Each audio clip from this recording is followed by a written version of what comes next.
I think it's important I tell you my career history from the beginning. After high school, I joined Jomo Kenyatta University of Agriculture to do a PSc in horticulture. And straight after graduation, I didn't get a job immediately, and it was a road run from interview to interview, and I realized it wasn't going to be easy to get a job. So straight away, I think that my entrepreneurial nature kicked off, and I was doing a million things together. I'm a very hyperactive person. I didn't even know then, but I put my creativity to full use. And part of the things I did was I'm a musician, so I did my dream was to always do a recording of my music. I did my first full album, which had 12 songs, I think. And as I did, remember, I had no money, so I had to raise. I made cards to raise money, spoke to friends. I raised over 46,000 in 1999 to be able to do my album. Apart from that, because I knew music wasn't going to bring money immediately, I went to a computer college. I also went to an event organization, and I learned how to do flower arrangement, how to run events, and I started doing events. Now remember, I just finished college. All my friends were getting married. They were having parties. Their friends and families were having birthdays. I partnered with a cousin who was doing cakes, and we started doing events. And I remember making as much as 5,000 shillings on a weekend of a wedding. It wasn't much because I probably would have spent 1,000 on flowers and a few other things. But for a 22-year-old, that was actually a lot of money. So I continued doing that. I was staying with a relative, so my cost wasn't that much. But at the same time, I was still looking for a job because remember, it's business. You're trying to do business. There's a wedding this week. There's no wedding next week. So eventually, my dad connected me with somebody who knew people in Flamingo today, Homegrown, and he spoke to them. They had just opened new farms in Nanyuki. They're looking for management trainees. They asked me to send my CVs. By then there wasn't anything online, so I posted I went and dropped my CVs and certificates, copies, and I waited. Within a short time, they called me back, and I remember on the 26th of December 1999, I started my job in Homegrown. I was the irrigation supervisor. Every job I have done, I think, had a purpose in creating who I am today. And I've done a lot of jobs, and I didn't know then all the shifting of positions and promotions was preparing me for consultancy and for the roles I am getting to enter now. But I started with a job as an irrigation supervisor. I was 23-year-old, heading about 42 men. The youngest was like 5 years older than me. Like if I was 23, the youngest was almost 30, and they wouldn't take it. They wouldn't take supervision from a young girl, and I had a hell of a time. And that is where I realized my strength in human resource management came out very strong. It was so crazy that the irrigation team used to wear greens like this. They would be wearing their coats. But remember now, the rest of the farm, there were other greens people wearing, the other supervisors were wearing green. There's so many people, they were not necessarily the irrigation guys, but at least that was one way of identifying them. The farm was over 60 hectares and it was going downhill. And there are days I would spend the whole day looking for them. So immediately they would see me, they would all remove their coats and hide them. Then I would find them and I would walk past. And then they would wear their coats and continue work. By the time I'm going down the farm, an hour is back.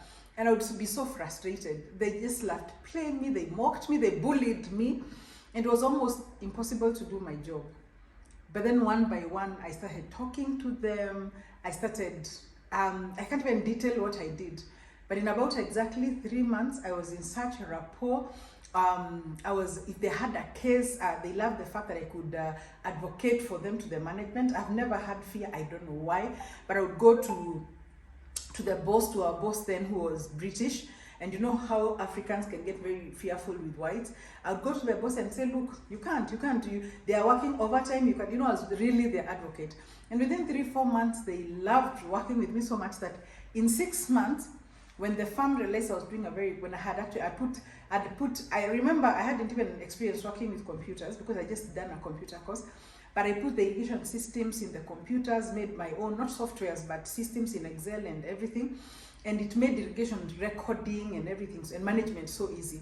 So the management immediately promoted me to the assistant. They used to call them assistant foreman. So basically, it's each section had a manager and an assistant. So it's an assistant section manager, and also a scout. A scout means that you're not in charge of scouting for diseases. You're in charge of deciding what pesticides are to be applied, what should be planted next week. So that became my job. It was exciting. It was doubling my salary. By the way, if I have to tell you, I earned nothing. I earned $40 a month.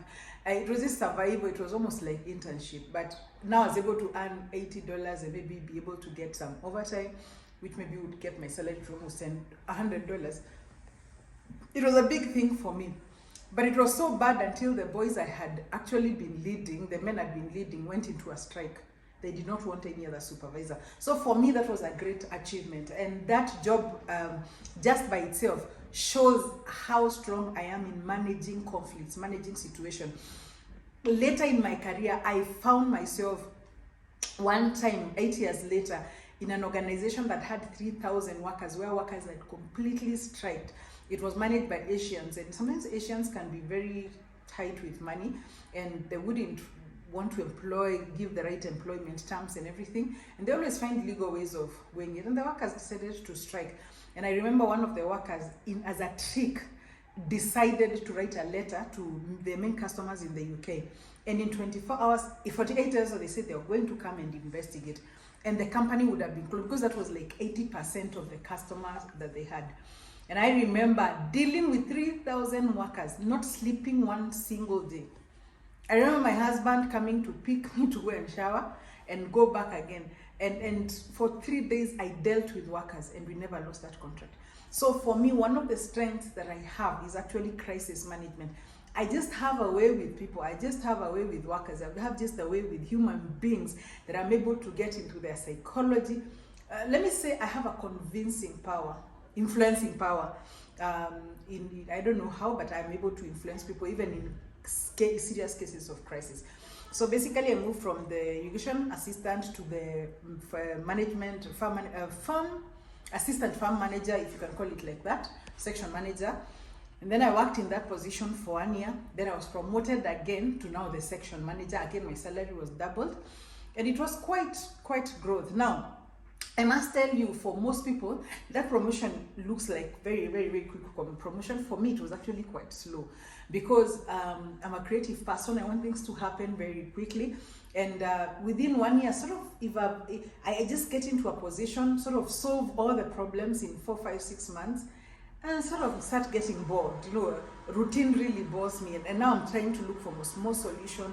And I did not know, by then I wonder what's wrong with me, why is it that I get excited about a job then get bored? And I realized my strength is actually that problem solving, it's as if I thrive in dealing with crisis. It's as if for me, the excitement of my work is to actually be solving issues. It's like I attract problems. I'm a problem magnet. If there are issues to solve, I'm very excited. If it's just the same routine job, repeating the same thing over, it gets a little bit boring for me. And later in life, I was able to fall into my exact sort of career, which is basically solving problems and strategic management. And I found my niche in that. After that, we had a conflict with a new manager that came. He was called Nathan, and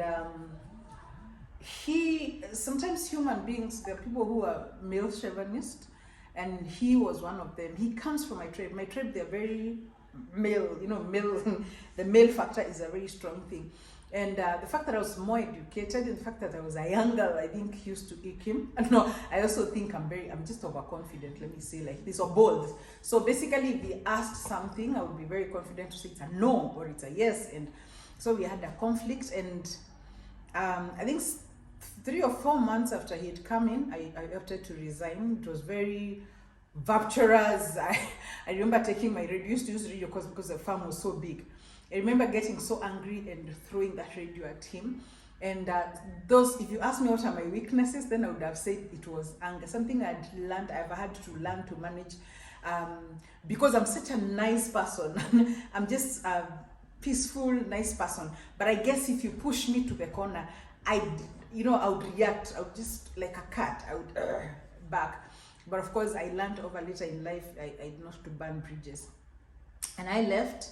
After that, I did stay without work for about 3 or 4 months. And by then I was just looking for jobs, but I never ever quit.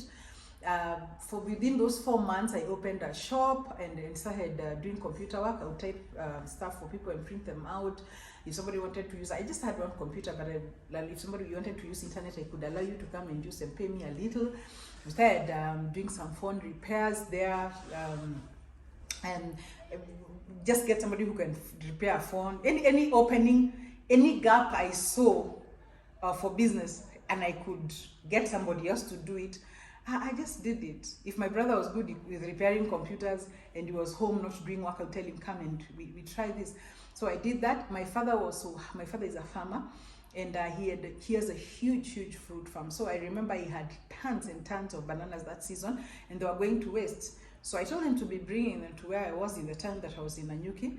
And he would come. Before he comes, I would go to the markets, to the hotels, to everywhere, and I would market them. Then the day he comes, because I didn't have a car, with his car we would go distributing. Sometimes the bananas were so much, and we lived in a very small bedroom house, 1-bedroom house. So we would put the bananas in the sitting room until we had no place to sit.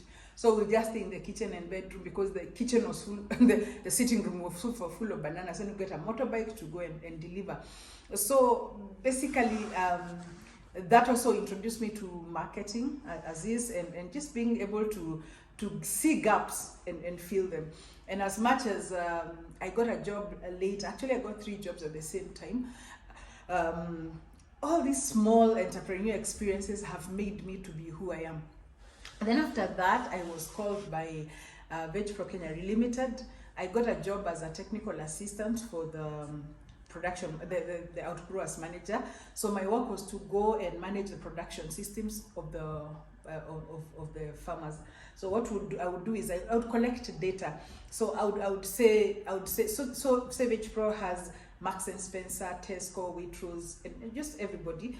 So these are 4 customers, and I would get their orders, and I would have to translate those orders into production.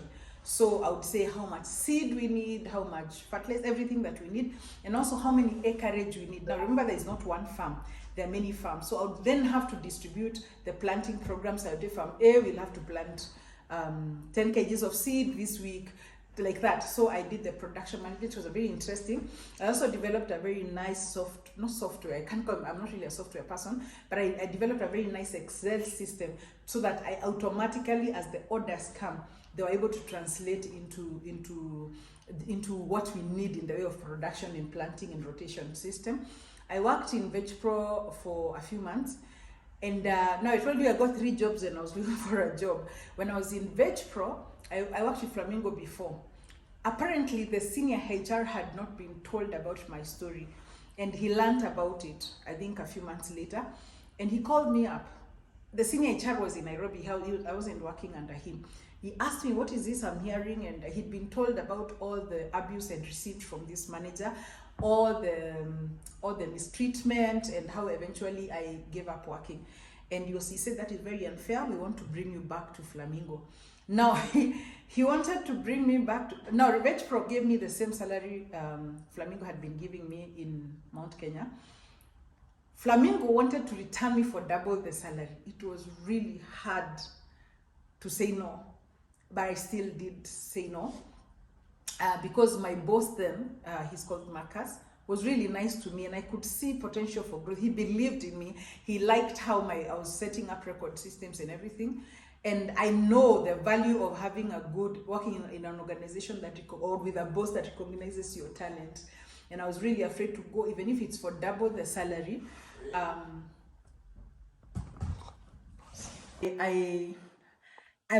really at limbo, because it would do very well for me. I'm being paid about $180 per month, and Flamingo wants to return me back for almost $400. It was very, very tempting. I remember you're starting your career. By then I had a child who was a year old. So I really needed this money. And as much as I said no and wanted to remain with Marcus, I just thought, you know what, I'll speak to Marcus and see if he can adjust my salary so that I don't have to. But then something happened in VegPro around that time. Now, in the position I'd been given, I'd been given with Marcus and a manager called George as my supervisor. So I was reporting to two people. Now, Marcus and George could not see eye to eye. It was really difficult. On a day-to-day basis, Marcus gave me the jobs, but sometimes George would give me work to do. Now the work would crash with what sometimes Marcus had done. So maybe Marcus had told me to do something, and George comes and tells me to do something. And then because George has given me a job, I'm not able to do what Marcus told me, and Marcus would really blow up. And I have to say this, I think I have worked with a lot of British people. Their emotional intelligence is not very nice. I'm not being I'm not profiling a certain ratio or whatever, but there's that very nice people, but when they blow up, they really blow up. I've worked with also other races, but this is quite unique. So Marcus would blow up, and you know, and I would understand where he's coming from. Now then, if I try to please Marcus, then George again would be on his case. I looked at this and I thought, I think I'm gonna lose my job here. So if I'm not fired by Marcus, I'll be fired by George. And it was a very confusing year for me, I must tell you this. So one day, the HR of Homegrown calls me. I didn't tell him no. I didn't tell the HR of Homegrown no. It was called Homegrown then. I did not tell him no. I just told him, you know what? Wait for me. I'll think. So one day when I was under the pressure of these two bulls fighting, I was like, nope, let me just go take the other job. You know, I can see if I continue here, I'm going to lose a job from either of these people. So one day I remember I did a very kiddish thing. I couldn't face Marcus and tell him I was leaving. I couldn't even. So I wrote a resignation letter and just walked out of the gate. I actually walked out so fast, I broke my leg. Can you believe it? I literally ran because I thought Marcus was going to come back and find me, and I knew if he finds me, it's not like he was going to beat me or anything, but I knew he would be so disappointed, and he'd been so good to me that I just did not know, you know, I did not have the heart to do this to him, and we'd been working very well until that time. Now, the funny thing is, Longonot, the VegPro farm, and the Kingfisher farm was being returned to. They're actually neighbors. One gate is here, the other gate is here. So I literally walked out, got into a matatu, and got into the other. I could have literally walked if I wanted, but I got into a matatu and got into the other farm. And I called, I had already called the HR and told him I want to report. He'd already told the GM that I was coming. The GM was called Mr. Jake Foxton. Man, biggest mistake of my life. Yet I learned what I had to learn. It was actually the biggest farm management jobs I've ever had to do. I was given the position of running the estate of 200 hectares. It was huge. It was really huge. I learned to ride a bike then because I had the estate was so big. I had an amazing team that I worked with. People, Abraham, all these guys that I worked with, they were amazing team there. But I had Jim and his assistant Maura, who there was no love lost right from the beginning. Tried to do my job well, but it wasn't meant to be. But the issue was, the first thing I must highlight this, and I'm not highlighting this to hate on anyone, I'm highlighting this to just, so sometimes we need to have worth as for who you are, to understand who you really are in career. So I remember I was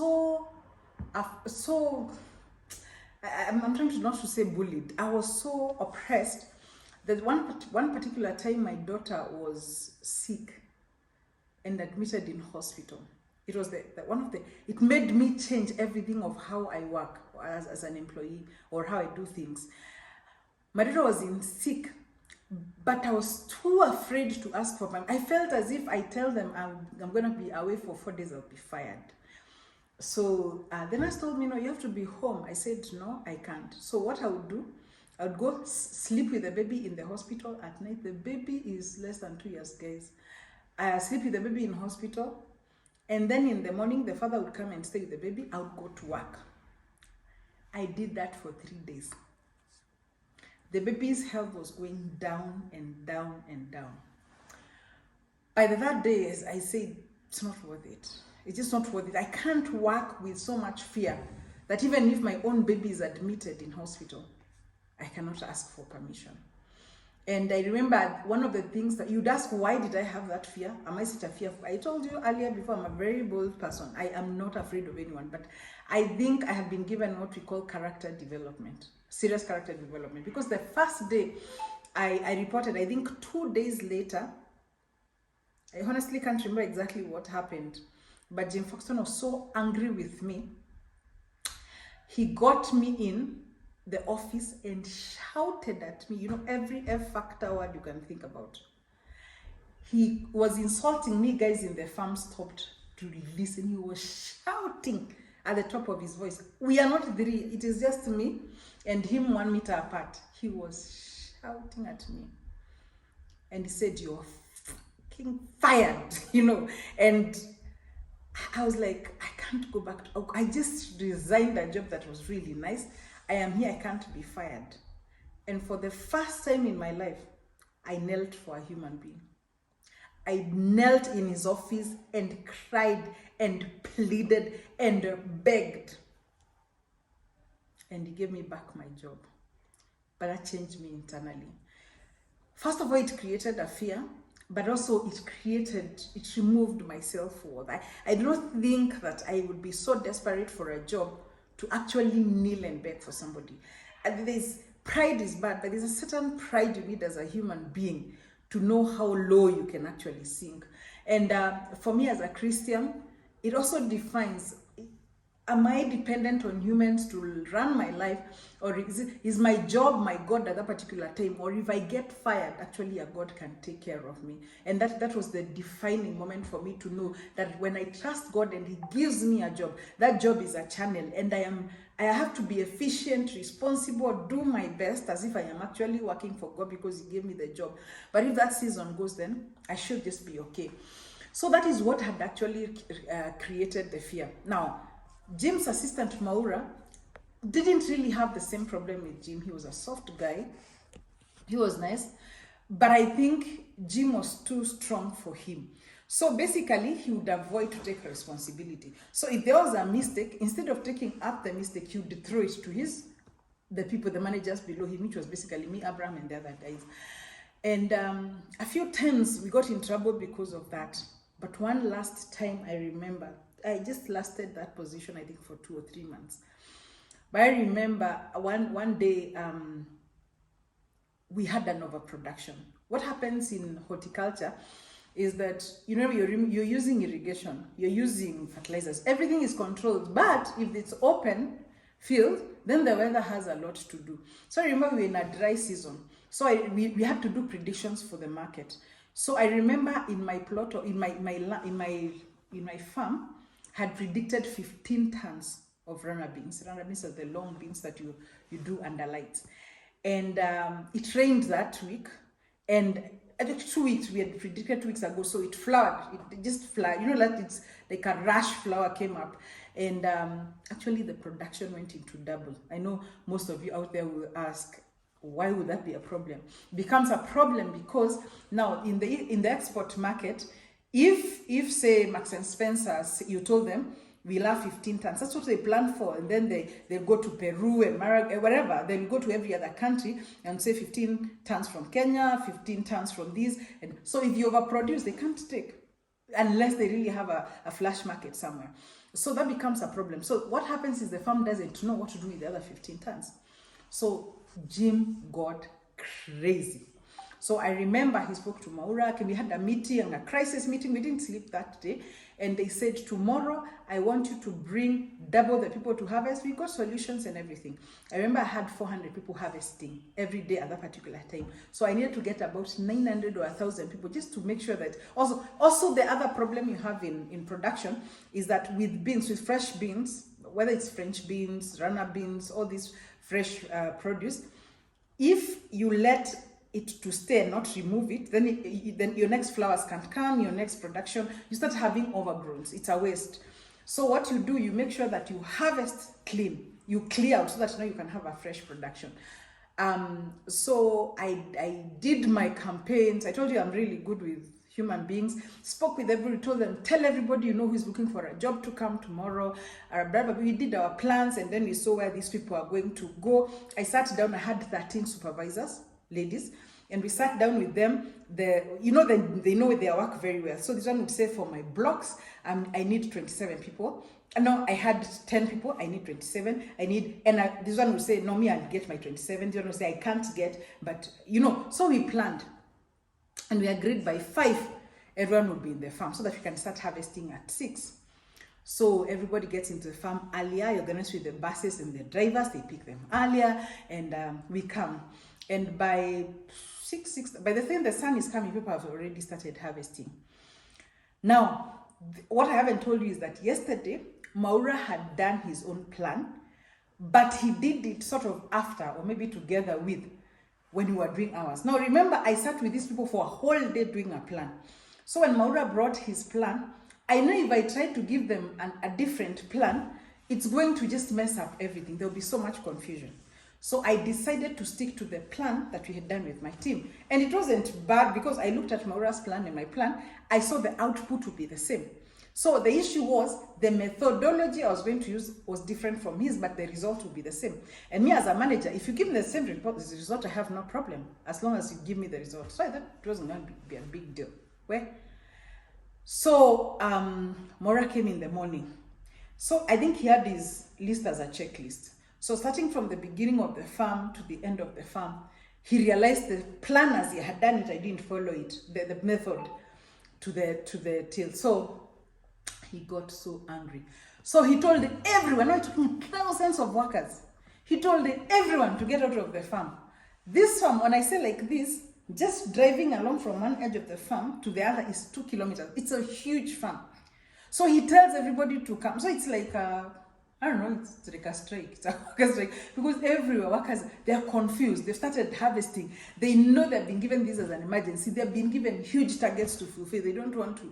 Anyway, he brings them all the 2 kilometers, my 2 kilometers, the other managers 2 kilometers. Like, he brings them. Now, even just bringing them takes so long. And he says he brings them so that he needs his plan to be followed. So we scrap all our plans and he does his. Now what can I do? So he didn't even tell me, by the way. I think he sent somebody to remove them. So I just sat on the side. He hadn't come as yet. But I don't know what demonic rage he had. This guy came riding the bike. He came with a flying rage. You know how mad he was. But I don't know if it is him or just the devil. He wanted to hit me. So it happened so quickly, I was shocked. Because there are thousands of workers here, mostly women. And of course, I didn't think you'd hit me. But within a split of a second, he was right on my body. So I jacked up a little bit too late. He actually went off with part of my, like, the bike sort of scratched, that thing that rotates scratched me. But let me tell you, like somebody said, my God does not eat ugali in Kariobangi. When he missed me, remember, Flamingo is in Lake Naivasha, and it has that sea sand, the beach sand, so it's very soft. The bike went and ate the sand, and it rolled, and he landed. You know, as a man, landing in front of thousands of women, it's so embarrassing. But he hit downward, his trouser split, yeah? You're like, anyway, let me not laugh, Maura. So, yeah, a guy fell, mpaka his trouser split. Well, anyway. So, I just looked at it and I was, but I think, of course, because he fell, I think he even got more mad with me. Then he told me, Caroline, I wanted to see you in the office. So I knew this one, I'm fired. There wasn't even a choice. I think I was a bit proud, like I said, when I was young. So I said, I'm not going to wait for him to, and I'm not going to put firing in my record. So I'll just go and resign. So I went to the HR and resigned. Did I resign? No. and said I asked for a break of 3 days. I said I just need a break. So when he came to the office, he didn't find me. When he couldn't find me in the office, he called Jim. I remember I was wearing a red jacket. I had a red jacket I loved. What I know is that as Jim flew into the farm driving his big Land Cruiser, he passed my red jacket, me going out of the farm. That was the last time. After a day, the HR called me and said that Jim had said I go to the office. Just like last time, he tried to scream at me. But I was done. I told him, Jim, please, you can't scream at me. I resign. I've resigned, so you can't fire me. No, he told me you're fired. I told him, you can't fire me, I've resigned. He said, no, you're fired. He was so angry. So I said, it's okay, but I have resigned. So he said, go and come back when I call you back. Now, the reason actually, I told you when I said I just asked for permission, but the next day actually sent a resignation letter because I told you I got 3 jobs and I had lost my job. One of the jobs I had gotten was Care International, and they kept calling me, do you want to come? But now it was in a post in Kibwezi, Uko, in the bushes. And I had a young child, so I was thinking, I'm not sure I wanted to go that deep with my baby, unless I leave my baby at home or something. But now when I knew I can't go back to Marcus, when now this whole thing is this whole 2 jobs at as Jamaliza 6 months, it's a whole block of 6 months. So I called the Kibwezi guys. They said, okay, we didn't actually get somebody. Are you still interested? I said yes. So now that's when I sent the resignation letter, and I was pretty confident anyway. Of course, with a bit of young arrogance, but yeah, it also taught me to actually stand for myself. Sometimes it's not worth it to just be played around. So I left. The next day, actually, I went down to Kibwezi, did the interview, and they told me to report, I think, about a week or 2 later, which was enough time for me to take my staff to Kibwezi. It was one tough place, Kibwezi. Not job. In the way of employment, I had the first time to experience making decisions by myself. When you work for these big firms, the whole system is set. I remember like Flamingo, the owner, he's called Didiki Evans before, he would say, I will give you every resource you need as long as you give me the production. Remember, we are not marketers. So our problem is not how to sell those beans. You say, have the market, I'll give you all the resources, I just want you to produce. And I must proudly say that in Flamingo, I did volumes. I did top volumes. I did 18 tons of runner beans. I did 25 tons. I did 10 tons of fine beans. Like amazing volumes. But now when you come now to smaller farms, now remember Care International is a structure where they have a project where they put you there. You're working with 30 farmers who've come together. There are no resources. There is a fund for the resources, but there are no resources. So remember the bureaucracy nature of NGOs. So basically, if I needed fertilizer, I would have to apply for fertilizer. If I needed fertilizer, I would need to do fertilizer. If I needed to order, but you could order fertilizer today, 1st of January, and get fertilizer 31st of June. Like the crop finished, you actually on the 3rd crop, I'm exaggerating, but it almost like there was not that in Flamingo. In Flamingo, what would happen was that if I needed fertilizer today, there was always fertilizer in store. The worst is a delay of a few hours. So the challenge now I found is being able to manage this bureaucracy and the record and whatever of the NGO part and actually manage it in a farm. And I worked there. I loved it. As much as it was challenging, it was hot, it was a new place. I was like the richest person in town because every house was mud hut.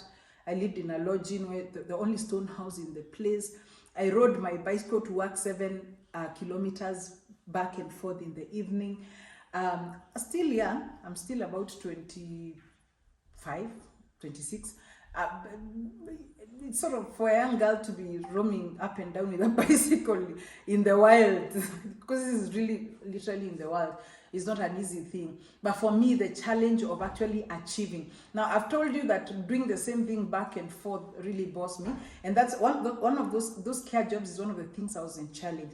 And that's when I realized my strength, as much as I've been trained in agronomy, as much as I love doing production, as much as when I get my hands to do tough work, I realized my strength is with human resources. Whenever I had to deal with people, I do very well, because I think people are dynamic. People, they're bringing I'm bringing solutions to people all the time. There are times the Care International staff would not see eye to eye with the farmers. Remember, these are people who are not educated.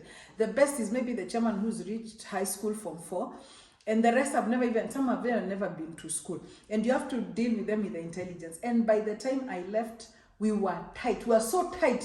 Some of them speak to me today, say 16 years later.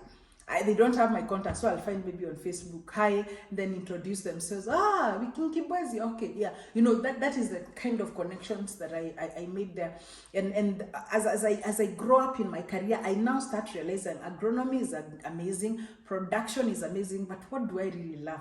I love dealing with people, I love solving problems, and I love strategic planning. Anything that needs it's sort of a crisis and needs planning and everything. It can be frustrating, but that's exciting. So that job was fully exciting for me until management changed 6 months later.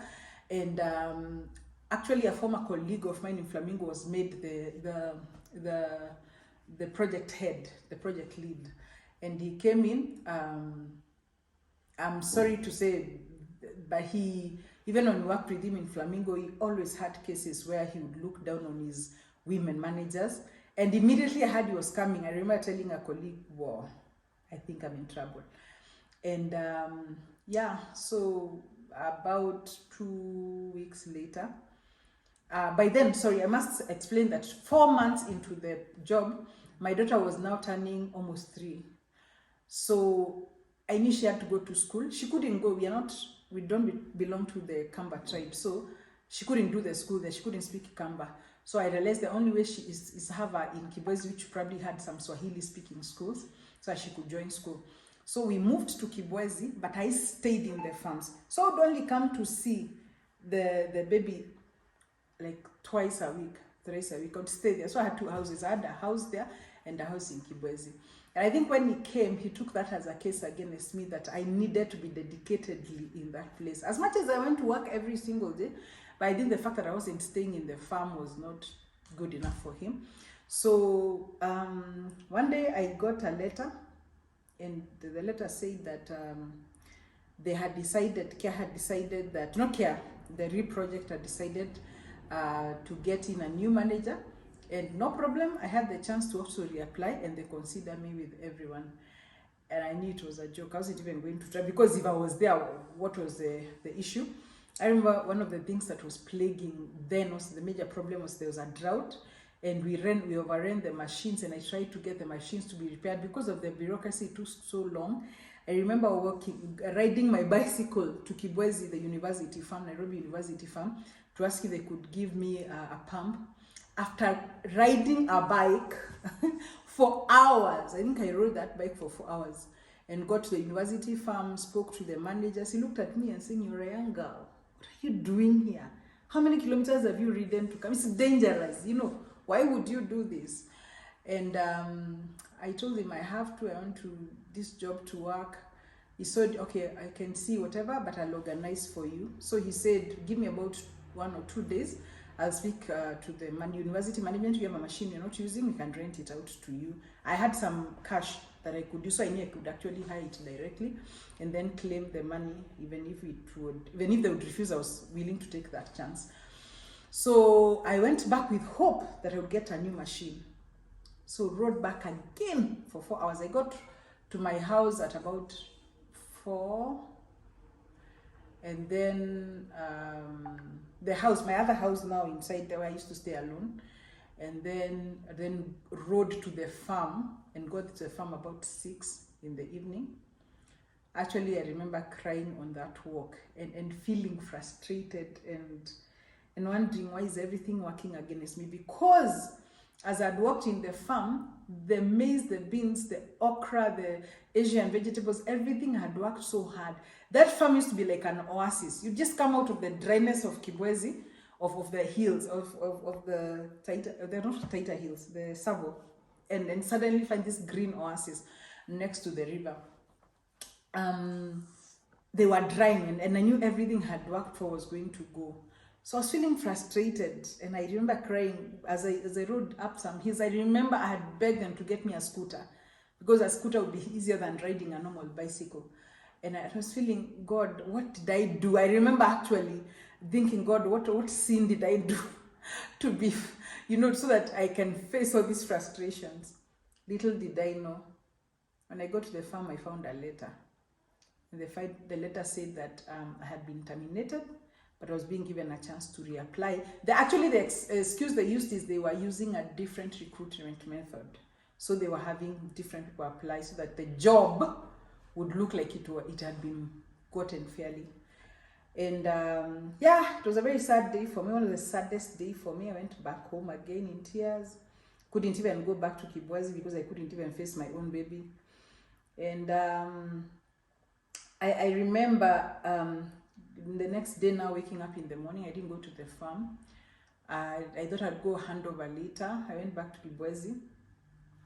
And I remember someone asking me, my ex then asking me, didn't Marcus tell you if you really want a job? Because Marcus had called me after I left, and didn't Marcus tell you that if you ever need a job, you call him? I said yes, but how I left, I told him how I left, I can't call him again. He said, what does it cost you? Just call him. You don't have a job, what do you do? So I called him. I called Marcus, my friend. It was Friday at 3 p.m. because I got that letter on Thursday evening, I think. Friday at 3 p.m. I called Marcus.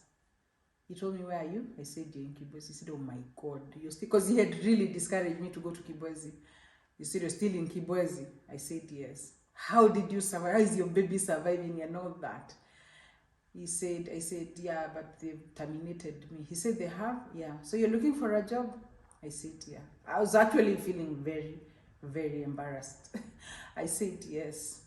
He said, Monday morning report, I'll give you a job. Yeah, that's how amazing God is.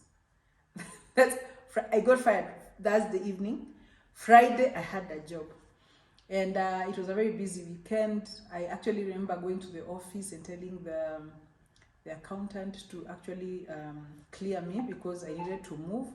They wanted me to do the clearance. I told them I can't even do the clearance. I have to report for a new job. They thought I was joking. But I told them I'll go report for the other job and then give me about a month, I'll come back, or 2 weeks, I'll come back and clear as I pick my stuff. So I took my girl. We traveled on Saturday, arrived Saturday, spent over at my cousin's, I think. Yeah. And Monday I reported for work. And I was given a good job, good money, and it was the first what can I say? The first time I worked with a pivot, irrigation, fully mechanized agriculture at the Delamere. The farm was new. I was the first person. The manager who just left was preparing the land, so I was putting the first seed on the ground, hiring everybody. It was quite busy. And did I tell you I love working with people? It was so exciting, being able to see the joy of people receiving jobs. Some people I don't know. It's some people I know, but just seeing myself empowering people, giving them jobs, just setting up systems. I told you I'm also very good with computers, so setting up systems in the farm. It was a very good job. But again, I told you it was a very tough year, 2003, a very, very, very tough year, 93. And the best, I would almost say the best, maybe the second best job I've ever had in life. I lost it in 2 months again. And I was doing a good job. No, in 3 months actually. I know it's 3 months because I was paid all my salary at the same time. Marcus brought me in, but apparently, remember when I was working for VegPro, remember that whole cycle I've told you? When I left VegPro, they were paying me $180, 18,000 shillings. When I came back, because Marcus knew how much care were paying me, now Marcus paid me $50,500. That's like 3 times, almost 3 times the whatever. So the HR, I think, couldn't take it. Why? How come she left here 4 months ago, I think, or 6 months ago, earning 18? How can you give her double, triple the pay? Of course, I don't know those dramas, and Marcus, I think, protected me from all those drama. And I'm continuing to do. I'm thrilled. It was exciting. Now I'm having the freedom to make decisions. Vegepro is a big company. It's pivot, man. Before, remember I told you I was an irrigation supervisor, my first job. So I remember going up to Mount Kenya to open to unblock water at midnight. Dealing with busting pipes. Now mechanized the pivot. I could do it alone. Just go press a button, your irrigation is sorted. Yeah, so it was amazing. But then one day there was theft. And I remember my security manager, who I had worked with in Vegepro before, and who was a Christian, told me, Carol, there has been a theft, but we caught the guys. And he told me, because you've got the guys, do you think we should report or not? I said, I think we should report, because if you don't report and there's a loophole, then that loophole can be repeated, and there's nothing to hide. So he went and reported. He reported, and that's what cost my job. So apparently, I got a letter that evening, and the letter said I had been irresponsible. I can't remember. Is it irresponsible? Basically, they said negligence. Yes, they said I had been negligence to the level that had allowed theft to happen. And if I had been negligent, the theft would have been. Now remember, it was a new farm. The office was mabati, like it's something this could break in. Our chemicals were in a box. They could be broken in, and there wasn't much security. But the fact that we had that strong security team that caught this before it went, I would imagine that was enough. Good, not negligent. But I guess also God had other plans for me, and the devil had a lot of plans for me, but God had other plans for me as well. And so I got that letter. I know Marcus was so low about this that he never talked to me for 3 days. So I was home with a letter, not knowing what has happened. Marcus is not talking to me. He owed me an explanation, and he wasn't. And I called him so many times, he didn't, because I just wanted to understand, where did this come from? I am the one who reported this theft. I could have actually, because there was no chemical lost, I'm the one who reported. And it was really heartbreaking for me. This is the 4th job I am losing in a year. 4th job I'm losing in a year. And I immediately at that point, I started considering myself as a failure. Now remember, none of the jobs I have lost because I underperformed. None of the jobs I have lost because, there was always the Vegepro jobs, but my bosses were fighting. The Flamingo job,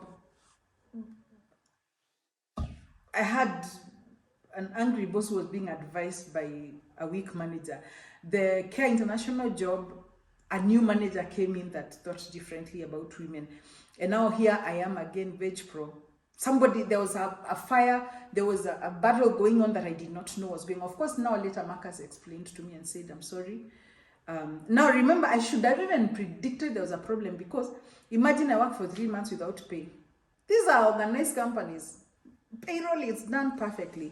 But I think they had, the HR or the accountant or somebody had refused to process the payments, because I think they felt it was an illegal, in Swahili I would say kuingizwa kazi, like kwa kando, so it was like improper recruitment. So Marcus one day called me and said, I'm so sorry, I'm actually calling you when I'm in the bathroom, I'm hiding. He said that because I don't even know how to face you. I'm really, really, really sorry. I didn't tell you, but there's people who have been against you being there, and I have tried to fight for you, but I couldn't. And immediately they found the littlest excuse. They forced me to fire. Apparently, he was threatened to be fired himself, and apparently I think it happened 2 months after that. So again, it was, remember the battle they had with another head. So that was the end of my story in Vegepro. I was to work with them later in training and everything, but that was the end of my road there. I went through again a bad season. I didn't have a job. I was in Naivasha with a 1-year-old. The relationship I was in was crumbling faster than my employment. It was a very tough period. And I remember that December, my father knew there was something wrong. Remember, we didn't have online things then, so he could only call. I didn't have a phone, or I switched it off, I can't remember. So my father sent my brother to come and check up on me. It was pre-Christmas. My dad had been sending messages asking, are you coming for Christmas? As a tradition, my dad always insists we go home for Christmas. And being a firstborn, of course, and I had his first grandchild, it was really important for him. So he kept asking, I wasn't answering him. First of all, I wouldn't even afford the fare, the transport to go home. That's how low I was. So he sent my brother. My brother came and talked to me and said, nobody knew I'd lost the job, by the way. So I just told my brother I lost my job, I don't know what to do. I didn't want to go home when I'm broken. I was feeling like a failure. How would I tell them I had lost a job 4 times? Now remember, I'd also resigned the other job. So actually, within just over a year, I have lost 5 jobs. I mean, if that's not a definition of failure, I don't know what is. So I couldn't face them and tell them that new job I was excited about, I've also lost it. So I just told my brother. My brother told me, I honestly think you should stay home. We didn't have M-Pesa, and my brother wasn't employed. So, but I remember, so interesting. My father sent M-Pesa to my brother. Then we went to the shop and told the shop person to change. We sell him credit to give us money, because that's the only way he could transfer money. So I got money to go home that Christmas. So I went home for Christmas. I had to tell my parents that I actually lost. Did I tell them? Yeah. And then my dad said, why don't you just stay? And if you don't stay, why don't you leave the baby then? And then you go out and figure. By then, of course, because I hadn't been paid for 3 months, when I was paid now after being fired, I was able to clear the rent for the 3 months, but I couldn't continue because I didn't have an income. So I had to decide where to take my stuff and all that. It was very confusing. So I decided to come back. I'm very independent. I don't want to stay home and depend on my parents. So the only thing I agreed then, I just agreed to leave my daughter home, because at least she'll be well fed and all that. And then remember, she was joining school. So my mom was like, if you can't let, my parents had a school, let her come here and go to school here instead of struggling. You go hack your life. So I went back again without the baby in January. And what I haven't told you is that around when I got this job in Veg Pro, I also discovered I was pregnant again. And that is what was also making me very panic. Now I'm pregnant, I've lost my job. What do I do? So I got this other job. Somebody called me from Kibwezi again and asked me, one of the guys I worked with in Kia, they told me, Carol, have you ever got, did you get would you be interested in this position? And now normally what I do when I don't have a job, I'll just tell people around me, but I'm looking. So I think it's one of the people that had lost. I had one of the bosses, the technical assistants, was really nice. Actually, all of them, but the one was really, really nice. It's called Mutisia. So I think Mutisia's one called me and said, there's a friend of mine who is looking for a farm manager. Would you be interested? Because I didn't have a job, but I was imagining going back to Kibwezi, now for a private company. But anyway, I went down to Kibwezi, did the interview. It was so, Kibwezi can be so hot. I did the interview.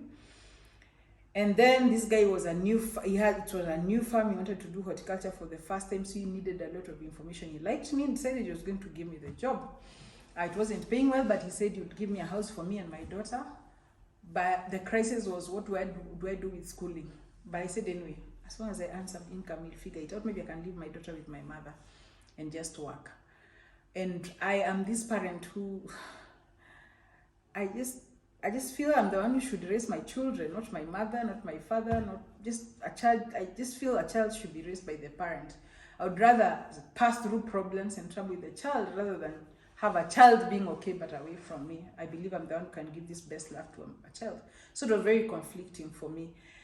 But I took the job, and I came back to Naivasha now to prepare to go back there. But this guy called me. See how God works. This guy called me and said, I told him how we were managing cropping and farming with, there's some, when I said I did some Excel sheets, Marcus had his own programs for agronomy. And I told I told him how Marcus did it. I didn't have those programs myself. I didn't have my own laptop with them. So I remember calling Marcus after I think 2 months and I was asking him for just solutions. How do you do this? How do you do this? How do you do with this? So he answered me all the questions. Then he asked me, did you get a job? That was 2 months after I got fired, I think. Did you get a job? I told him no, but I have just gotten a new position, but it is in Kibwezi. I'm guessing he did like he's like, Carol, you cannot be serious. You want to go back to Kibwezi? What are you doing to your daughter? What's in there? No, he was going. So he has no idea. I'm actually pregnant now. I'm imagining being in that heat. I can't imagine I'll be able to ride bicycles or do all those things I had done before. So it was quite tricky. So I told him, I really don't want, but I don't have a choice. He said, I think I have a better job for you. I said, He said, there are some guys, they're Zimbabweans, they're in Nyeri, and they're looking for a technical assistant. I think your expertise would be perfect for them. I met them last week and I promised them to get someone. Would you be interested? I said, yes. Where is it? He said, no, he didn't even tell me. He was like, it is actually near your home. You can at least be near your parents. You don't have to be so far away from your family. So he went on. He said, I asked him, why is it? He said, it's in Nyeri. I told him, I'll take it. So I left the guy in Kibwezi hanging, but I sent him all the information. So I remember I came to Nairobi the next 2 days. It was around that Mishuki rules thing, I remember. So I came with my daughter. No, what happened? I didn't leave my daughter home because I remember I came with my daughter. My brother, Nick, the one who follows me, they were looking for a job, I remember. They were looking for a job with his friend. So his house in Kirinyaga Road they used to have a 1-bedroom house, which had so many boys. Like, I don't even know if some used to sleep in the kitchen, bedroom, everywhere. But that's the only place I could think of going. So I remember I arrived in the morning and left Kaylin. Kaylin was about 3 years, I think, then. 2 years and something. I left her with Nikki, and then I went for interview at Wines of the World. They're the ones who owned the farm in Nyeri. I did an interview. I remember wearing a big jacket because remember I was pregnant, but I was 3 months pregnant. I didn't even know what I was scared of, but I didn't want even them to imagine I was pregnant. So we did an interview and they said, fine, we'll take you. How much do you want? I was so afraid of missing the job. I was like, we can negotiate. I remember Kariuki telling me, we are not Banianis. You tell us how much you want to earn. So I told them I was earning 50,000 in Vegpro. He said, good. We will give you 40,000. We will see how you work. Then we'll adjust you back to your 50,000. I couldn't believe my luck. So he said, what can we do to have you work with us immediately? I said, I'm not working, so I can start even next week, but I need to go get my stuff, nini, then get a house in Nyeri. He said, don't worry. I'll give you a truck. We have many trucks. I'll give you a driver. I will send somebody to get you a house. They did everything. So as I left the interview, I remember I've left my brother with a small baby. They are young boys. They're these like 6 young boys with a baby. So like it's like just having a time. I don't even know what the baby ate that day for sure. So I've left them. That evening we had a meeting. For friends, we had celebration. That's a small house in Kirinyaga. I got back. I had a contract. Tomorrow they told me don't I don't want you to do anything. So tomorrow I was supposed to go straight back to Naivasha Park. The next day the truck would be sent. The truck would go with us to Nanyuki. So in 3 days I had a job. That's how gracious God has been to me. That's how I started my job at Manyaribo. Now I told you the Veg Pro farm with the pivot was my second best job. I think Nyaribo was my best job. And I have realized, one of the things that I have realized, that in career, you don't grow because you earn a big salary. You don't grow because you work very hard. It's part of it. But the biggest thing is if you work in an organization that actually encourages talent, an organization that believes in you. Now, this is the trick. I could be working in an organization that is not looking for my talent, and I will feel so frustrated because I'm not exactly what they're looking for. But when you fall into an organization with the talent they're exactly looking for, then you become a perfect part. So in that organization, the director, the owner, Kariuki, Humphrey, he totally believed in me. Keith, the guy that was now the farm manager, okay, I don't know if he believed me or he didn't know anything. So, but there are those people who don't know anything but pretend and just use you. So Keith told me, let me say, Keith threw me under the bus. Now remember, I have been working as a farm manager, but in controlled environments. Apart from Care Kibwezi, where I do, even then, even with Care, I had to ask for resources. Now here, I had to make every single decision. I remember just in my second month, I think. Now remember when I went, they knew I was pregnant first, second month, but I did so well, they didn't care. So I remember, remember I've not done any financial management. That's not things I touch. I'm just doing production and all these figures, everything. And Keith says, I remember Humphrey called in a meeting, he came, we had a meeting, and he said, I need the cash flows for the farm for the next 1 year in the next 1 week. Then when we were finishing, there's an accountant, there's Keith, the manager, there's me, who's the production manager. So it's not my business. Then Keith says, Caroline, I need cash flows. I am not lying. I had no idea what cash flows are. I might have done 4 economic units, but I had no idea. I had to go and Google. So I asked Keith, what is cash flow? What do I do? He said, I don't care. You find out how cash flows are done and do it. And he wasn't saying it rudely. I think in his mind, I was smart enough to be able to figure out what cash flows are and do them. So he said, the best I can do is show you the cash flows we did for last year. You use them to do for this year. And I sat down and did every financial plan for that year. And that actually was my first. Now that I work with the donor world, the NGO world, completely now inside with projects, that was one of the first steps of dealing with the financial management that I got to. The Keith was so, us throwing under the bus was so bad. I remember when I was 2 months to my getting a baby now. These guys were really nice. Imagine they added me salary when I was still pregnant. They even added me 20,000 more and I'm pregnant. And they are housing me, they are doing everything. They were really nice to me.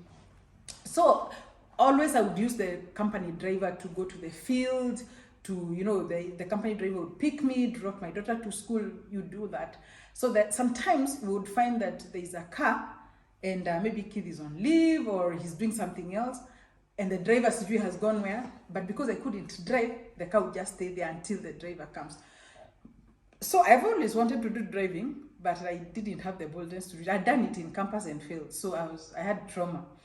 So I remember Keith saying, I want you to do driving. I said, okay, I'll do it after I have the baby. He said, no, you're doing the driving now. I was like, remember, I have to tell you my campus driving story another day, but it was very bad. So I'm thinking there's no way I can pass. And now in this condition, I can't even pass. So one day he told me, I've spoken to Humphrey. Here's the money for driving. So I dilly-dallied. Then he told the driver, take us to AA. He went and paid and told them this one wants to do driving and she doesn't have time. She has to do the test in the next 1-2 months.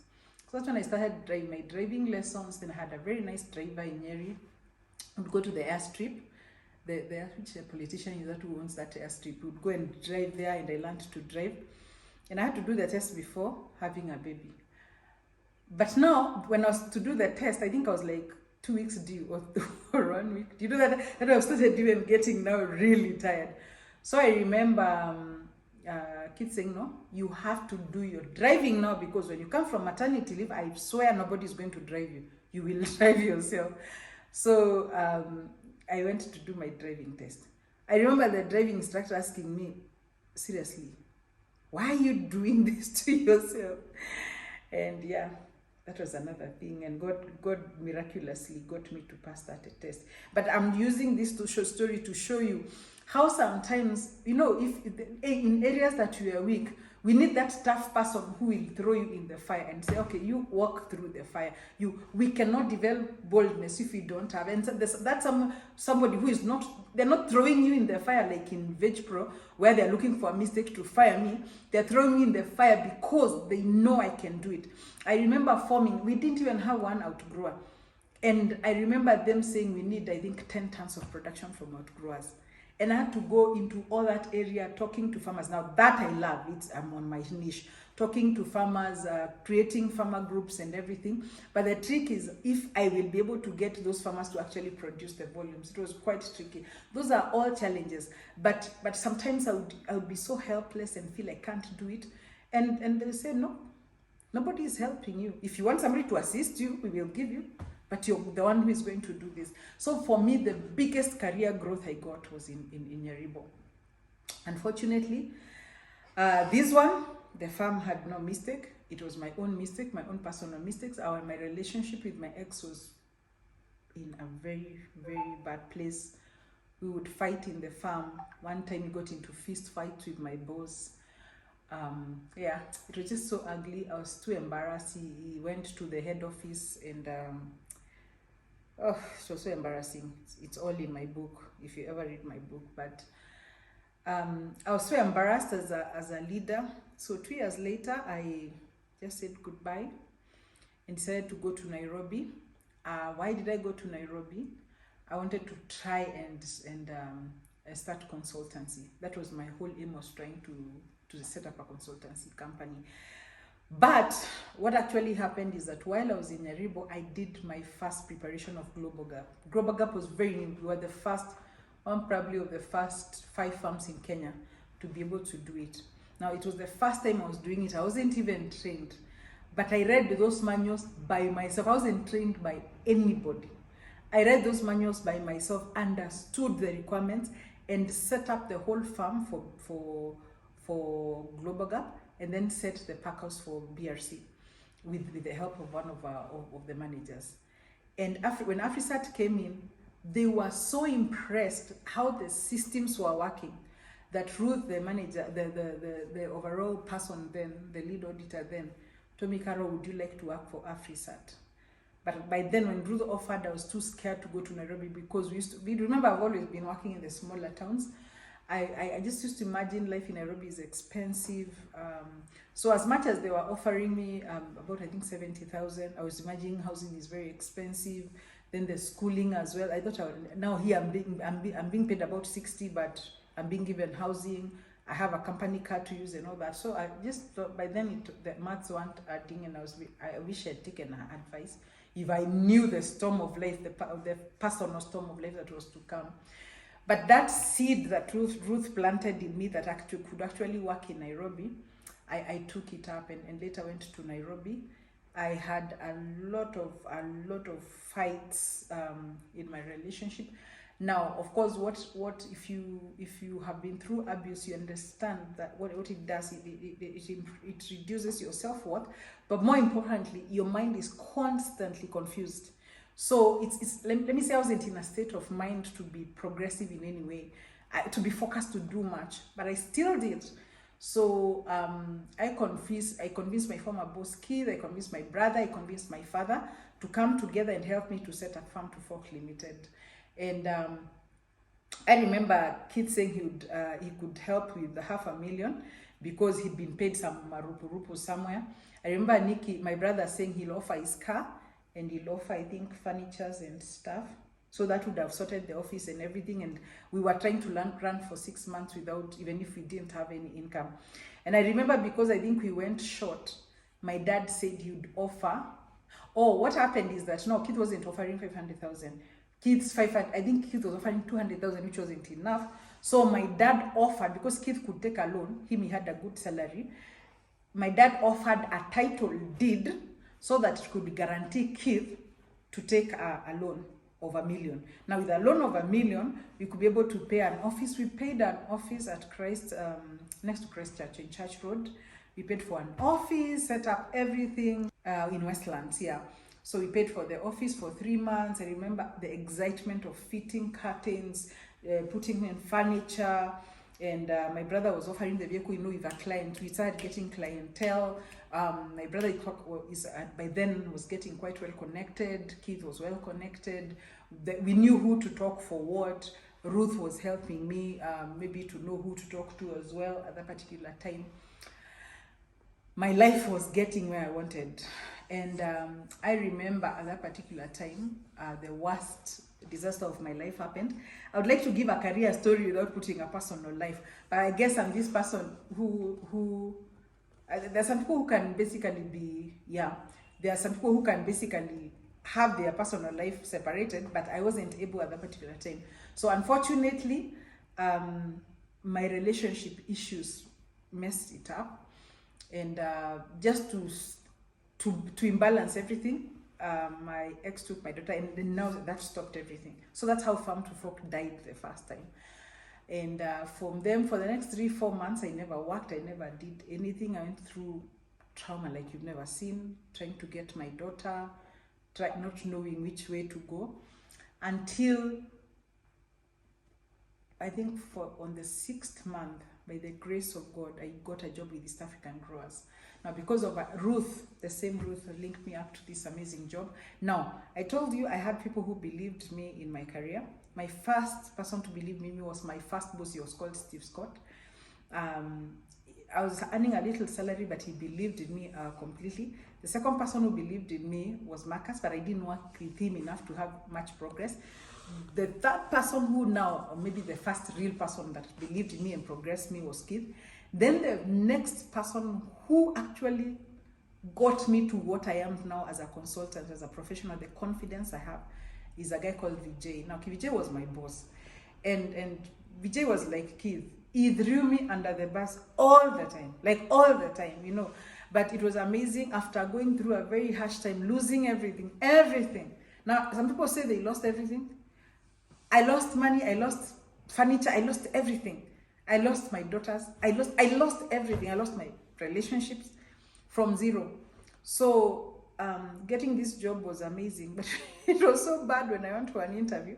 I was dressed so badly that Vijay told me, I think Vijay was doubting I can do what I was saying. So he told me I wanted to meet my boss. It was Piyush then, he passed on.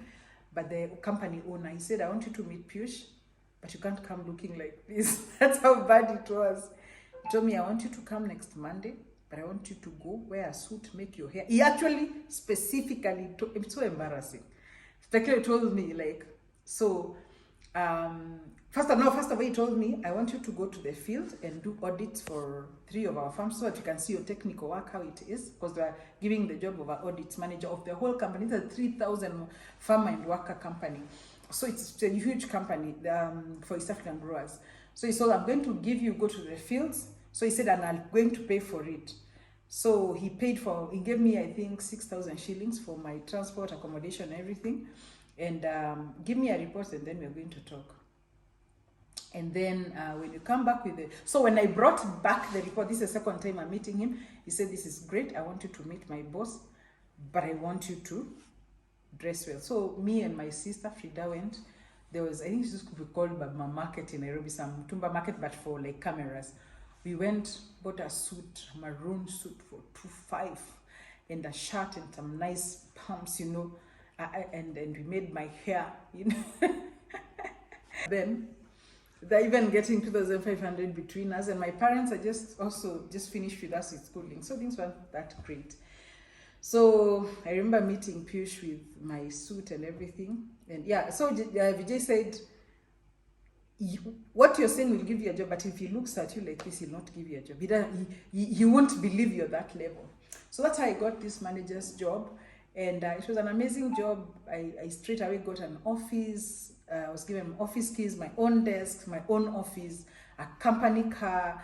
I mean, it was like one of the best jobs in the way of now being a great salary. And it was one of the best jobs that I did then. And then, so I'm saying Vijay believed in me. So basically from the first day, all he needed to do is tell me is this needs to be done. Half of it, my friends, I have no idea. Remember, I had done Global Gap and BRC.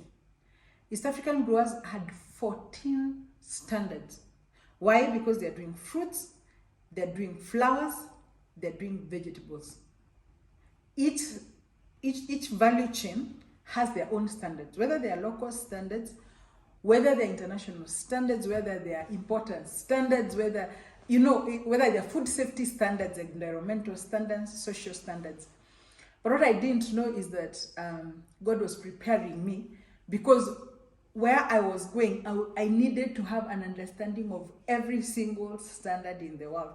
So where I am now, if you go to international, if you go to international trade standards, you will find there are like over 120 registered standards, whether they are organic, whether they are food safety, food quality, and these are just on the food industry. I'm not talking of any other electronic or metal. I'm talking of the food industry. And I realized some are new, because every day new standards are being made. But I realized, wow, I've worked with standards so much that there's no single standard I cannot get in and implement. So that was amazing. So for 2 years, my contract was for 2 years. I worked with a boss that believed in me. The MD, Pish, was also very, very, very, every time we'd go through an audit and I never ever failed in any of my certifications. He would take us to some Indian restaurant and we'd be given a nice meal. They were really, East African Growers as an organization was a great organization. But it was at the same time that I was able to serve in the Fair Trade Standards Unit as a board member. And it was also the same 2 years that I met the guy that I got married to now. And after 2 years, I convinced the guy, I sort of resold the idea of farm to fork to George, my husband then, and he told me it's doable. But he said, you can't take the risk of leaving job. So I told him, let's do a bet. I told him, if I get a contract that's able to sustain us enough for after my contract, then I resign. If I don't, then I just renew my contract. And by the grace of God, by February of 2008, when I was going to finish my contract, I got a huge consultancy contract with Africa Now. And I was given a contract to implement their ISO 17001 standards. Again, that was the first time I was doing management standards. Before I've done food safety standards, now I was setting an organization into management standards, actually a donor organization. I've done QMS for food industry, but now I'm doing QMS management for not a food value chain or anything, for an organization. How is their HR systems? How do they audit? How do they make sure that things are done right? And that's how I left. And now we concentrated on working with Farm to Fork. That was 2008. 15 years later, Farm to Fork continues. So yes, that was the beginning of Farm to Fork, and from then my husband, because I have done a lot of work independently. Like right now, I work independently under Farm Africa as a consultant for Farm Africa for project coordination for their Waitrose projects. Then my husband actually runs Farm to Fork as the MD. So we've been able to work like that, and is able to manage all the experts that work under Farm to Fork. So from 2008 to today, you remember when I was telling you in 1 year I felt like a failure because I had changed 4 jobs. In 2008 to today, I've done so many short-term contracts. The other time I counted, there must have been over 100 short-term contracts I have done. And I'm not adding the longer-term contracts like the World Bank projects, single project implementation units, British technical cooperation. I've worked with the Flower Label Program as a director. I've worked with Ministry of Agriculture Rwanda. I've worked with Ministry of Agriculture Kenya. I've been contracted by Museveni's team to work for the East African. Museveni has been working to create the East African Union for agriculture. I've worked for private organizations like Akula Foods. So there are all these short-term contracts I have worked for. There are so many I stopped counting. And therefore what looked like a failure, remember that 1 year I hated myself because of losing jobs in just about a year 5 times. Like you can't keep a job. It's like that woman or man who has failed in 5 marriages. Like, you can't keep a marriage. You know, you just feel like a failure. So that what I thought was a failure was actually my biggest strength. And it got to a point, like with Farm to Fork. But basically, sometimes I've had short-term contracts independently where I've given a full-time contract, maybe, or a part-time contract, but still Farm to Fork has continued. But there are years, there's a block of about 6-8 years between 2008 and 2004 that three, that I entirely purely worked in Farm to Fork, and we had so many contracts that I was so busy. And such then, I could coordinate 10 projects at the same time. Now, I'm not even talking of the projects I have other experts working on. I am saying myself, because I think I thrived in hyperactivity. I thrive in if you give me a house to clean and I have to do one job, I get bored. But if I am cleaning and cooking and preparing the children and like I'm the perfect housewife. If you would look like this, if you know, do this, that sort of confusion to somebody else is what I thrive in. If you just tell me do this, I just get bored with it.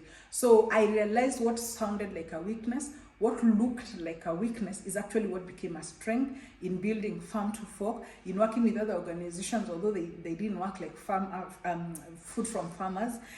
In our own enterprise, my husband and I have tried all sorts of businesses. A pastor, a friend of ours, calls us serial entrepreneurs. And that's what we are. We've had a supermarket, we've had a bakery, we have an entertainment company. I am an author. We sing. We have a hospitality business that is thriving and happening right now. And I realized I didn't lose those jobs because, yes, maybe the enemy might have tried to mess my jobs up, but God allowed it because He needed me to gain so much different knowledges. I have experience in irrigation, in production, in chemicals, in fertilizers. I have production in standards, organic growing. I have environmental protections. I've worked with carbon dating. I've worked with donors, with financial programs, and managing huge donor programs, sometimes to billions of dollars, especially in Rwanda. I've worked with government organizations. I've worked with private sector. Importantly, I've worked with small scale farmers, and I love that very much. I've worked with workers, general workers who've never gone to work. Right now I'm working with over 20,000 of them. The thrill of working, my strength can be defined in two things. The thrill of working with people. It doesn't matter how many there are, I am able to manage people. So people management is one of my strengths, but then technically as well, my strength is the hyperactivity, that I'm able to coordinate 25 different things. It doesn't, I mean, I don't know how many things you can throw to me that I will feel overwhelmed. Of course, unless somebody is trying to frustrate me, or unless there's really no solution to them, you know, like. But normally I am that person in a boardroom, and you can ask anybody I've worked with. I'm that one person in a boardroom, they'll be discussing and scratching their heads and so confused they're even scratching their neighbor's head. And this one thing, it's not me. This one thing will just come to my head. And I say, and what about this? And like, yeah, why didn't we think about that? So I am actually, my definition is some people say, think about the box. Yes, I'm good about thinking about the box, but me, I don't even have a box. There's no box to think out of. I just don't have any boxes. I think, so open-minded. I'm so liberal in regards to whatever, to management. And I can say my strength is actually in strategic management. So I have such a wide of experience.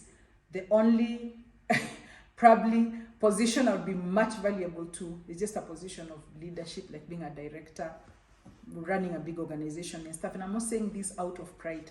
I'm saying this out of humility, because what I remember, a friend of mine, he was an importer. I told him, do you think I can get a job in it's a huge organization, an importer in the UK. Do you think I can get a job with you? A long time ago.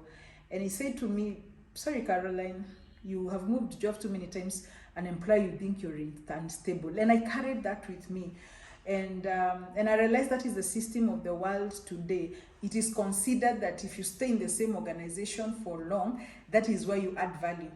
But this is how I look at it. And that is good for people. There's some people, but there are other people like me. I will come into your organization, spend in it maybe 2, 3, 4, 5 years, or whatever, just like a short time. But the impact that I will create then, sometimes even 6 months, I will come and create such a huge impact that it will change just how the organization or happens. So I'm not that one person who is looking for, I want to work in this organization for 20 years. I'm this person who is looking, I want to make impact, that we have impact to the organization for the next 20 years. I don't have to be that one person who's making the impact, but I'm able to create changes and structures and systems that are able to change an organization for the next 20 years. It doesn't have to depend with me, because it is all about systems.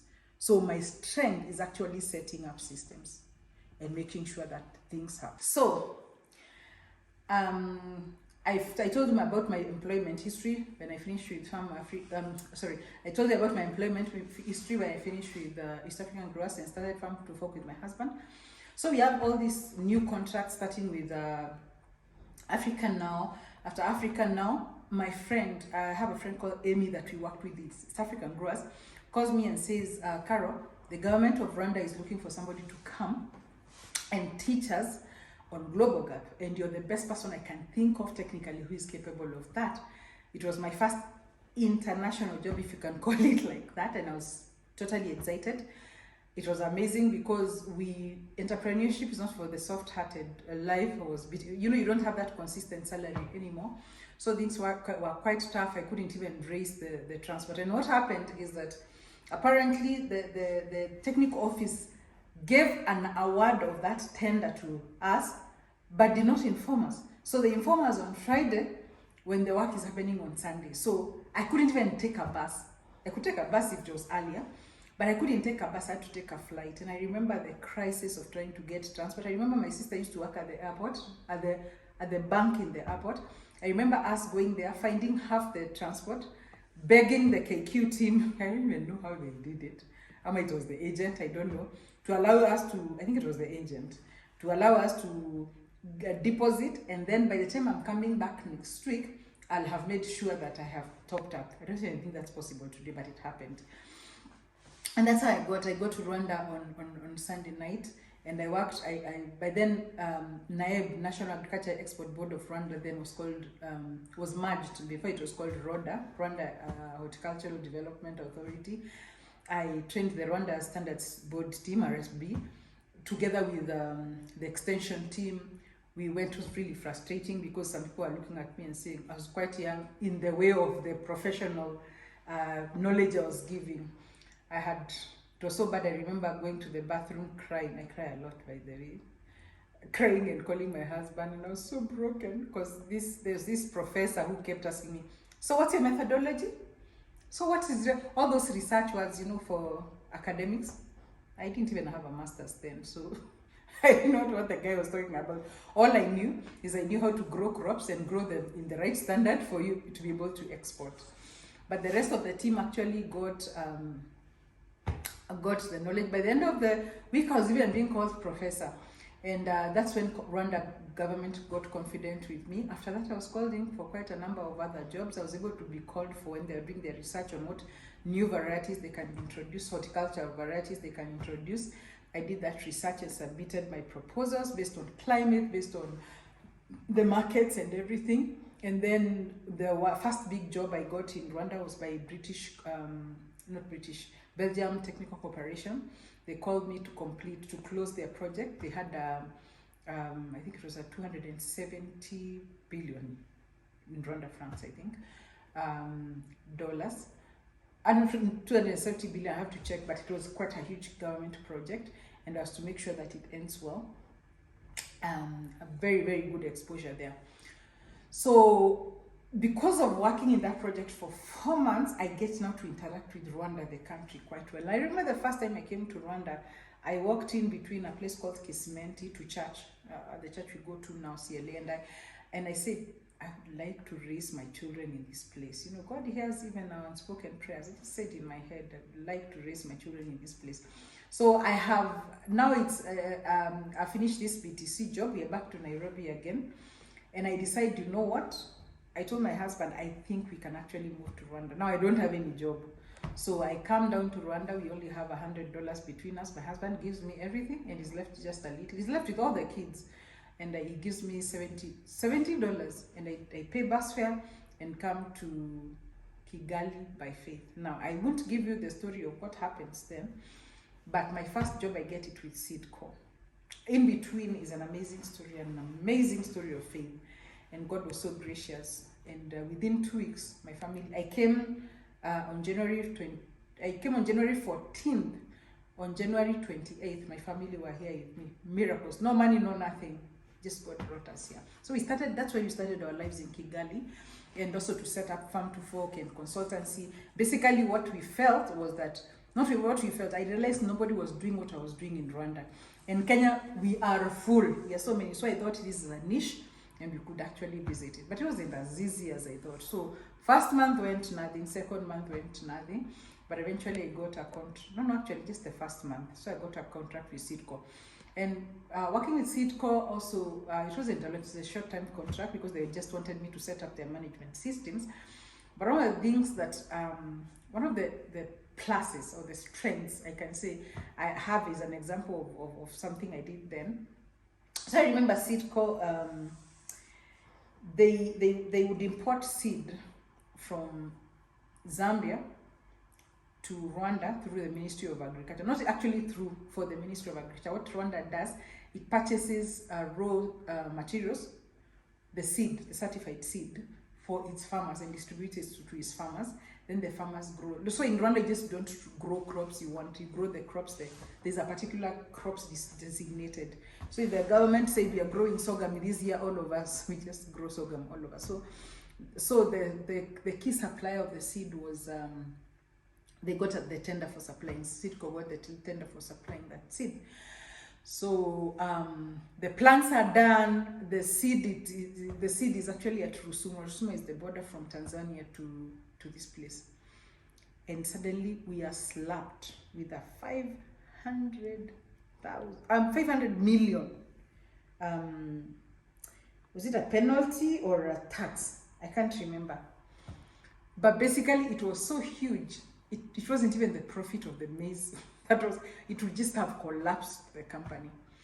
And I remember Kasaija was running the country. I think he still does. The country was country manager then. And he said, we are done. Taking the seed back is too costly. You know, you've had all those trucks and everything. We can't bring, where do we get? So he was so stuck with where do we get this 500 million? And I told him there must be a way of not paying that money. He was like, how? I said there must be a way. I said there's always a law that works for you not to pay that money. Now, I didn't mean illegally. That's not what I'm saying. I'm saying there's a law that will protect you not to pay that money. Now, because I have studied, I have done basically what happens with standards, quality standards, even safety standards or environmental standards. There's this set of standards, basically like the law that is supposed to interpret. And I've realized the interpretation of the law can be it depends on who is holding the law, just like the Bible. It depends on who is holding that law. And I sat down with the law. I downloaded every law I could think that relates to import of seed, of maize, of just import laws and all those and what subsidies are offered. For 2 days I did nothing but study that document. I'm not a lawyer, but let me tell you, one day I hit it, and I don't know why. It was actually so obvious. You see, the maize was being imported for the government.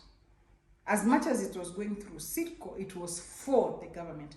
And there was a law that said, these duties shall be charged unless it is for the government.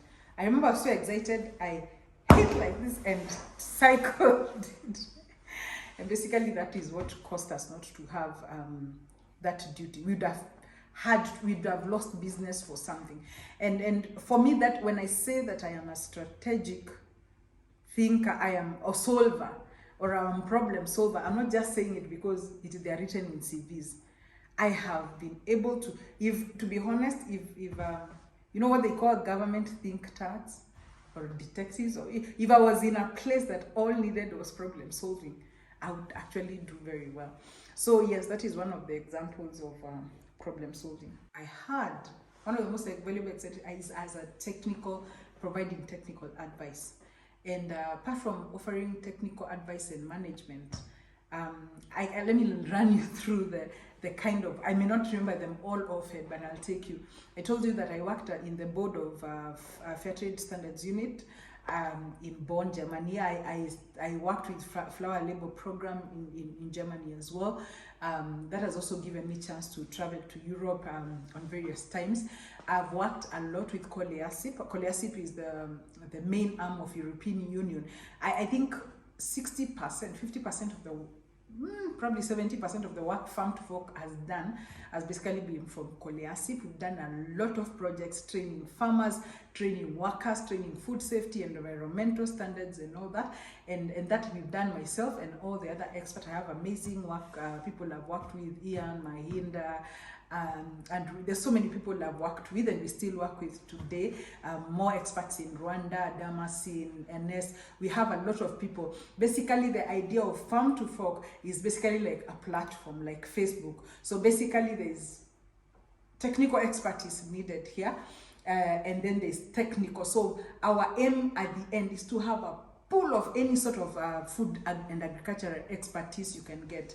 And I told you I'm really good with HR, so it won't be exactly like a HR recruitment unit. It's just a source, of technical expertise. So that I can go on and on, done a lot of work. But then also individually, I've worked with World Bank to set up Rwanda Horticultural Interprofessional Organization, which is the equivalent of like FPIC in Kenya, just basically a fresh produce organization. With the Rwanda board, we've gone to Zambia, we've gone to other organizations trying to capture what the other countries are doing Kenya. Then after that, I worked with an organization called Get It in Rwanda, that they're a retailer, is setting up their management systems. I have worked with a project of Trademark East Africa. I've worked with the project of with Trade Economics as well, and a COLEASIP project to set up the first batch of global gap farmers in Rwanda. I've worked with Akula Foods, a Russian company importing fresh produce from East Africa.